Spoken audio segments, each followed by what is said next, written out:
Gloire au Seigneur. Alléluia. Amen. On est béni de la part du Seigneur d'être là ce matin. C'est une joie. Ce matin, je suis heureux d'être parmi vous. On a prié le Seigneur, on a chanté des cantiques. Et là, il est temps d'écouter la parole du Seigneur. Alléluia. La parole de Dieu, c'est important pour nous. Merci Seigneur. La parole de Dieu nous dit que la Bible nous dit que la parole est un pain qui nous nourrit. On ne peut pas rester sans manger, notre corps a besoin de manger. Notre corps a besoin de boire. Un homme ne peut pas rester plus de 3 jours sans boire, plus de 3 semaines sans manger. Et il y a des chrétiens qui peuvent rester plusieurs jours sans venir à la réunion, plusieurs jours sans lire la parole de Dieu. Est-ce que vous comprenez? C'est la même chose, c'est pour ça qu'après on se retrouve des fois dans des états spirituels, on ne comprend pas, on est dans une famille spirituelle. Parce qu'on n'a pas été à notre place. Et ça arrive, des fois on a des soucis, des tracas. Et la parole de Dieu est remplie d'exhortations, d'encouragement. La parole de Dieu est remplie de messages de consolation, d'amour. Est-ce que vous comprenez? Des messages de toutes sortes. Et ce matin, j'ai un message à cœur et je vais vous l'apporter parce qu'il faut l'apporter. Parce que l'apôtre Paul dira dans un passage, il dira, si je viens à vous en vous parlant en langue, si je ne viens pas à vous en vous parlant avec révélation ou avec doctrine, à quoi est-ce que je vous servirai? Est-ce que vous comprenez? Alléluia. Il y a certains pasteurs qui passent derrière l'estrade, c'est que pour pleurer, c'est que pour parler en langue. Ça n'a aucune utilité pour l'Église. C'est la parole de Dieu qui le dit. Amen. C'est pas moi. Et ce matin, pour vous montrer que ce que je dis, ce n'est pas ma pensée, je vais vous entraîner avec moi dans plusieurs lectures. Alors, on va peut-être pas pouvoir tout lire. On va essayer quand même de prendre le temps. Je vais essayer de ne pas être trop lourd. Alléluia. Mais ce matin, je voudrais que vous compreniez que la parole de Dieu est très importante. Aujourd'hui, on a affaire à une apostasie dans toutes les églises.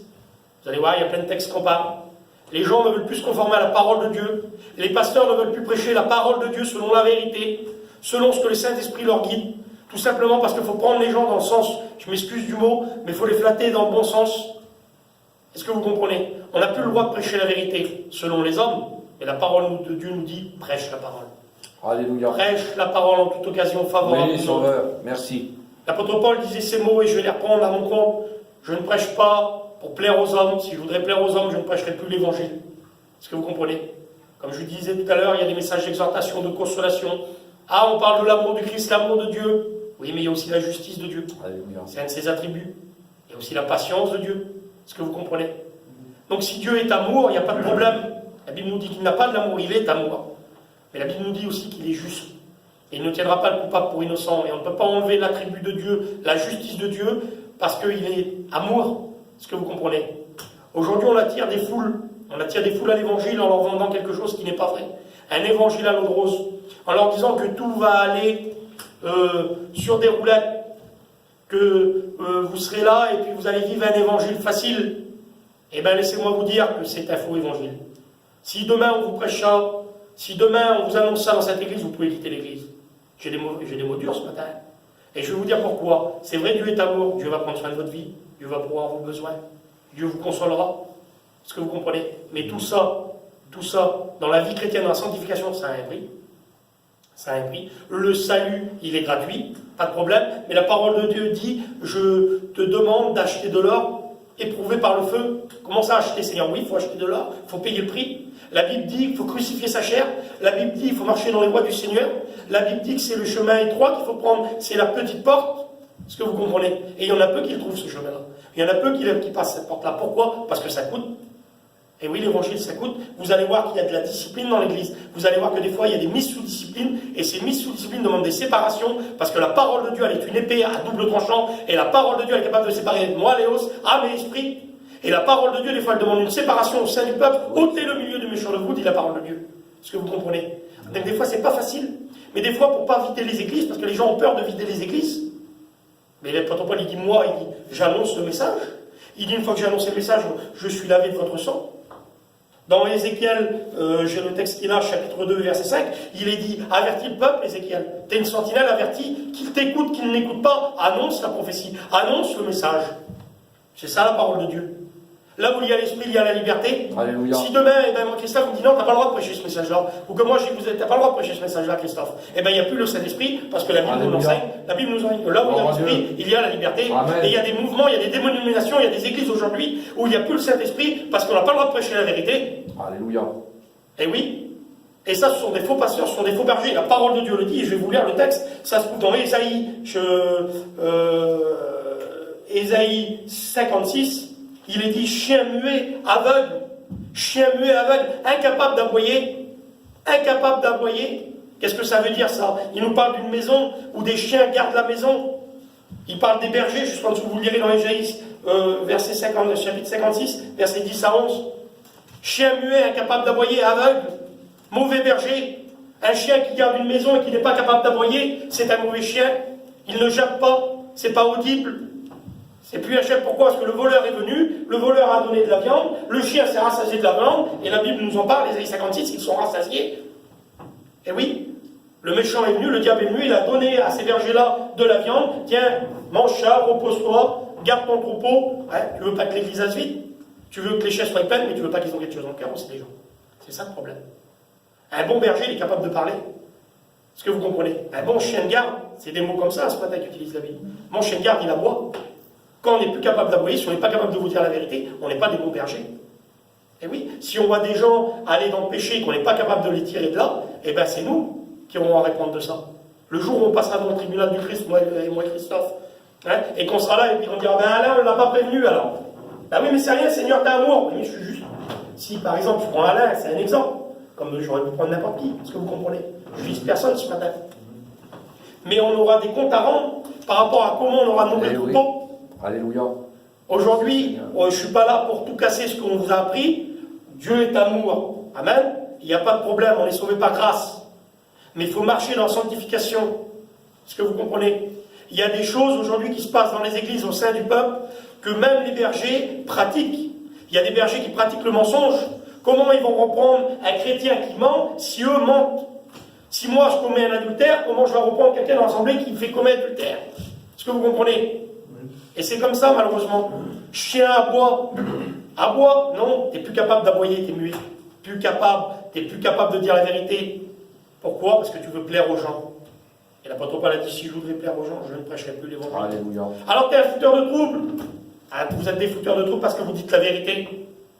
Ben oui, mais les 5000 disent comme ça, toi tu es tout seul. Eh bien Élie, quand il était devant les 450 prophètes de Baal, ben ils étaient 450, il était tout seul, mais Élie c'était un vrai prophète. Et les 450, ils se trompaient, c'était des menteurs. C'était des menteurs. La Bible nous apprend à crucifier notre chair, à marcher dans les voies du Seigneur, et on va le lire. Alléluia. Et je vais lire quelques versets pour vous montrer que ce n'est pas ma pensée, que c'est bien la parole de Dieu. Est-ce que vous comprenez? Je condamne personne ce matin. La parole de Dieu, elle est prêchée d'abord pour moi. Moi, je me la médite, tu me la prêches pour moi. Je la prêche au peuple. Après que les gens écoutent, n'écoutent pas, c'est pas un problème. Mais la parole de Dieu dans l'Apocalypse nous dit, parce que tu as gardé la parole de la persévérance, alors je te garderai aussi. Alléluia. Est-ce que vous comprenez? L'homme ne vivra pas de pain seulement, mais de toute parole qui sort de la parole, de la bouche de l'Éternel. Matthieu chapitre 4, qui est repris dans le Deutéronome. Qu'est-ce que c'est que la parole de l'Éternel? Ben, c'est ce pain, c'est cette nourriture. Mais il y a des gens qui ne peuvent plus être nourris de la nourriture du Seigneur. Et on va le voir après, il y a des hommes comme Diotrephe. Diotrephe, son nom veut dire nourri par Zeus. Il y en a qui ont l'esprit de Diotrephe, ils ne sont plus nourris par Dieu. Ils ne sont plus nourris par la parole de Dieu, ils sont nourris par Zeus, un faux Dieu.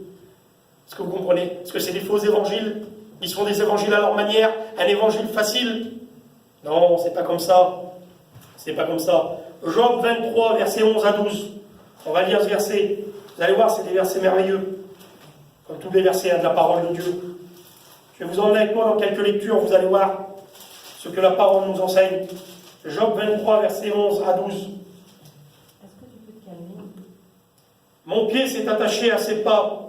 J'ai gardé sa voix et je ne m'en suis point détourné. Je n'ai pas abandonné les commandements de ses lèvres. J'ai fait plier ma volonté aux paroles de sa bouche. Mais sa résolution est arrêtée. Qui s'y opposera? Est-ce que vous comprenez? Écoutez bien ce verset.